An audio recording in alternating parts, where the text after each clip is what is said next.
Bill dan Phil sama-sama memiliki $1 juta. Bill menjadi jutawan dari memenangkan lotre. Phil melakukannya melalui bisnisnya. Jika kita mengambil uang mereka, Bill akan menjadi miskin. Tapi Phil mungkin tahu bagaimana mengembalikan semuanya. Perbedaan antara orang sukses dan orang biasa bukanlah pada apa yang mereka miliki, tetapi pada cara mereka berpikir.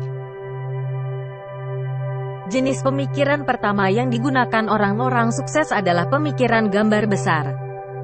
Ketika kita melihat sekeliling, kita melihat dunia yang penuh dengan orang-orang yang mengkhawatirkan hal-hal yang tidak penting setiap hari.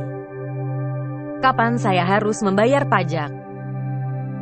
Apa yang harus saya tonton selanjutnya di Netflix, sambil mengabaikan hal-hal yang benar-benar penting seperti olahraga dan merawat tubuh kita. Itulah hal-hal yang penting dalam jangka panjang. Padahal tidak membayar tagihan ponsel Anda sampai minggu depan tidak akan menjadi akhir dunia. Ini semacam mengingatkan saya pada seekor keledai dengan wortel yang menjuntai di depannya. Keledai buta terhadap segalanya kecuali wortel. Orang sukses melihat gambar besar. Jadi dalam analogi keledai, mereka akan melihat ke arah mana wortel itu mengarahkannya. Keledai yang bahkan lebih pintar akan melihat lebih jauh dan melihat bahwa orang yang mengendarainya mengendalikan wortel. Keledai kemudian dapat merencanakan strategi untuk mendapatkan wortel. Mungkin keledai bisa menolak untuk bergerak sampai orang itu membiarkannya menggigit. Intinya adalah bahwa pemikiran gambaran besar membuka peluang dengan memungkinkan kita melihat keseluruhan situasi. Seseorang yang tidak menggunakan pemikiran gambaran besar, seperti keledai yang terpaku pada wortel, buta terhadap segala sesuatu yang lain. Ketika saya masih kuliah, teman-teman sekelas saya akan belajar sangat keras untuk mencapai nilai A, dan ketika saya bertanya kepada mereka apa yang mereka rencanakan setelah lulus, kebanyakan dari mereka tidak tahu. Lalu mengapa mereka mengincar A ketika C+ adalah semua yang diperlukan untuk gelar? Saya tidak mengatakan bahwa membidik A itu buruk, tetapi penting untuk menyadari mengapa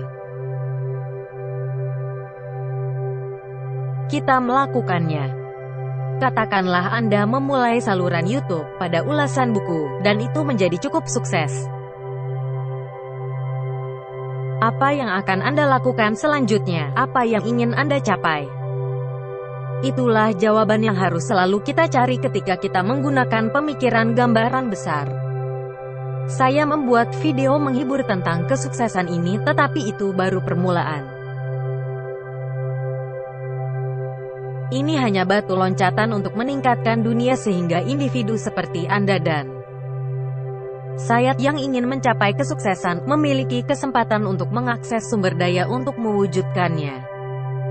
Pemikiran gambaran besar sangat efektif dalam membantu kita menemukan tujuan kita. Seperti yang dikatakan kucing aneh dari Alice in Wonderland, jika Anda tidak tahu kemana Anda pergi, jalan apapun akan membawa Anda ke sana. Jenis pemikiran kedua adalah pemikiran terfokus. Sementara pemikiran gambaran besar membantu kita tetap pada jalurnya, pemikiran terfokus memungkinkan kita untuk menyelesaikan tugas-tugas individu. Saya ingat ketika saya menulis makalah 10 halaman di perguruan tinggi, saya akan mengerjakan makalah saya sedikit setiap hari, tetapi saya tidak benar-benar menyelesaikan banyak hal. Tidak sampai malam sebelum jatuh tempo, ketika saya memutuskan untuk menghabiskan 5 jam terus-menerus untuk itu, saya bisa menjadi produktif. Beberapa saat setelah 1 jam pertama, semua pikiran saya tiba-tiba jatuh ke tempatnya dan saya menulis halaman demi halaman, tanpa henti. Itulah kekuatan dari pemikiran yang terfokus. Butuh beberapa saat bagi pikiran kita untuk fokus. Dalam kasus saya, butuh sekitar 1 jam. Tapi begitu kita berada dalam kondisi itu, sisanya akan mengurus dirinya sendiri. Pemikiran yang terfokus dapat dikembangkan, seperti halnya kemauan.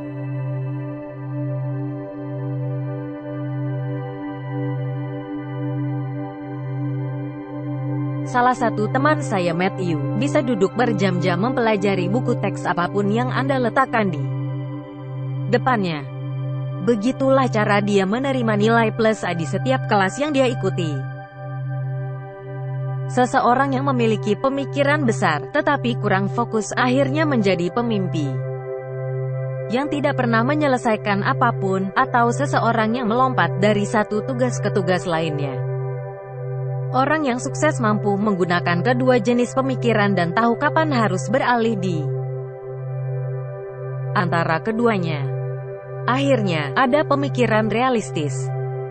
Saat pertama kali mendengar kata pemikiran realistis, saya membayangkan para pemikir kecil yang percaya bahwa sesuatu yang belum pernah dilakukan berarti tidak dapat dilakukan. Kendaraan yang bisa membuat manusia terbang? Mustahil. Berpikir realistis melibatkan menanyakan apa yang bisa salah. Dan meskipun benar bahwa banyak pemikir kecil juga merupakan pemikir realistis, seorang pemikir besar juga dapat mengembangkan keterampilannya. Sama seperti permainan catur. Ketika kita memikirkan gerakan berbeda yang bisa dilakukan lawan kita, kita bisa memikirkan strategi untuk melawannya. Jadi ketika mereka melakukan gerakannya, kita akan lebih siap daripada orang lain yang tidak berpikir ke depan. Berpikir realistis, dalam arti, membuka pikiran kita untuk setiap kemungkinan dan memikirkan apa yang harus dilakukan dalam setiap kasus. Perbedaan antara pemikiran realistis yang baik dan pemikiran realistis yang buruk adalah mengapa kita mengajukan pertanyaan-pertanyaan itu. Rata-rata orang bertanya apa yang bisa salah, sebagai cara untuk memutuskan apakah mereka harus mengejar sesuatu atau tidak, sedangkan orang yang sukses mengajukan pertanyaan itu untuk menemukan cara memodifikasi ide mereka, untuk membuatnya bekerja lebih baik. Berpikir realistis adalah keterampilan yang bagus untuk dimiliki. Dalam hidup kita akan menemukan orang-orang yang memberikan komentar realistis, dan reaksi pertama kita mungkin adalah mengabaikannya. Sekarang setelah kita mengetahui nilai yang diberikan oleh pemikiran realistis, mungkin kita bisa lebih menerima komentar kritis. Sama seperti kebanyakan konsep sukses, jangan berlebihan. Menggunakan pemikiran realistis untuk mengantisipasi potensi kemunduran itu baik, tetapi memikirkan terlalu banyak kemungkinan kesalahan hanya akan membuang-buang waktu dan menimbulkan kekhawatiran. Dengan kata lain, jangan menjadi orang yang membaca 3 buku tentang tenis sebelum benar-benar memainkan game pertamanya. Singkatnya, orang-orang sukses mengetahui pentingnya pemikiran gambaran besar. Mereka dapat fokus ketika mereka mau, dan mereka juga pemikir yang realistis. Saya harap Anda belajar 1 atau 2 hal, tetapi yang paling penting, saya harap Anda menikmati menonton videonya, karena itulah intinya. Jangan lupa subscribe dengan cara klik di sini, karena setiap minggu video saya semakin bagus. Sampai jumpa.